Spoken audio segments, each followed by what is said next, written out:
नमस्कार दोस्तों, मेरे चैनल में एक बार फिर से आप लोगों का स्वागत है। दोस्तों, मैंने पिछली वीडियो में आप लोगों को बताया था कि नव पाषाण काल की शुरुआत कैसे होती है और सर जॉन लुबाक ने अपनी पुस्तक प्री हिस्टोरिक टाइम्स में किस तरीके से इसका शब्द का प्रयोग किया है, और मैंने इसकी कुछ प्रारंभिक गतिविधियों के बारे में भी आप लोगों को बताया था। आज मैं बताऊंगा कि भारत में ये कहाँ पर इसके साक्ष्य मिलते हैं और इस काल के मानव की जो गतिविधियाँ थी वो कैसी होती थी।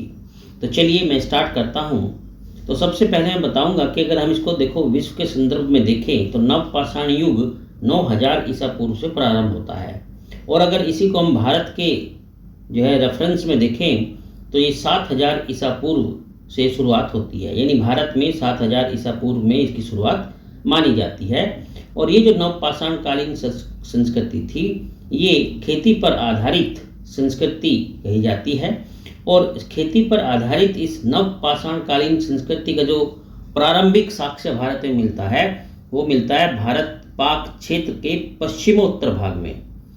और यहाँ पर अगर देखा जाए तो बुनियादी तौर पर क्वेटा घाटी में लोरालाई और जोब नदियों की घाटियों से प्राप्त होता है। इसके अलावा देखो किले गुल मोहम्मद, गुमला, राना, हुंडई, अंजीरा, मुंडीगाक और मेहरगढ़, ठीक है, ये जो कच्छ के मैदान में स्थित हैं यहाँ से भी इनके साक्ष्य हमको मिलते हैं, और ये 7000 से 5000 ईसा पूर्व के समय के साक्ष्य होते हैं। तो इस प्रकार से अगर देखा जाए तो मेहरगढ़ से लगभग 7000 ईसा पूर्व में जो है हमको इनके बसने की यानी नव पाषाण कालीन मानव के बसने की शुरुआत के साक्ष्य प्राप्त हुए हैं। और ये जो नव पाषाण कालीन मानव था इन क्षेत्रों में वो खेती और पशुपालन के साथ साथ जो है उसके कुछ अन्य कर्मों के भी जो है साक्ष्य प्राप्त होते हैं, जैसे उसका मरणोपरांत जीवन, मृत्यु के बाद पुनर्जीवन, आत्मा के देहांतरण और पुनर्जन्म चक्र से संबंधित जो उसके विश्वास थे उनकी अवधारणाओं के उदय होने के भी कुछ जो है साक्ष्य ऐसे मिलते हैं।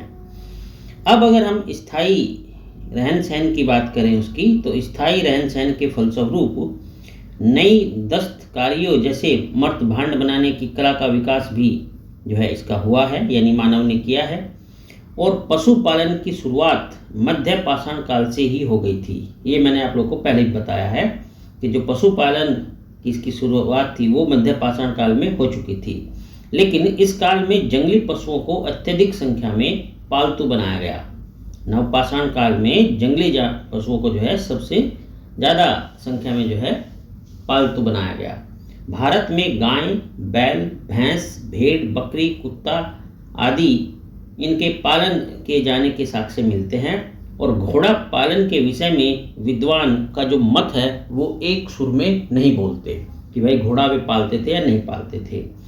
पूर्व में मानव जो है अपने शरीर को ढकने के लिए या तो चमड़े का प्रयोग करते थे, यानी पशु के चर्म का प्रयोग करते थे, पत्तों छालों का प्रयोग करते थे। इस टाइप की चीज़ों का वो कुछ जो है अपने शरीर को ढकने के लिए चीज़ों का प्रयोग किया करते थे। लेकिन इस काल में उसने वस्त्र निर्माण करना सीख लिया था, यानी नव पाषाण काल में जो है वो वस्त्र का निर्माण करना सीख गया था। भीमबेटका में प्रयुक्त रंग इस तथ्य की पुष्टि को करते हैं कि भाई वस्त्रों को रंगने की शुरुआत हो गई थी। इसका हमें साक्ष्य कहाँ से मिल रहा है? ये भीमबेटका से। अब अगर हम अग्नि पर आए, अग्नि की बात करें तो अग्नि का जो उपयोग इस काल की सबसे महत्वपूर्ण उपलब्धि में माना जाता है, ठीक है।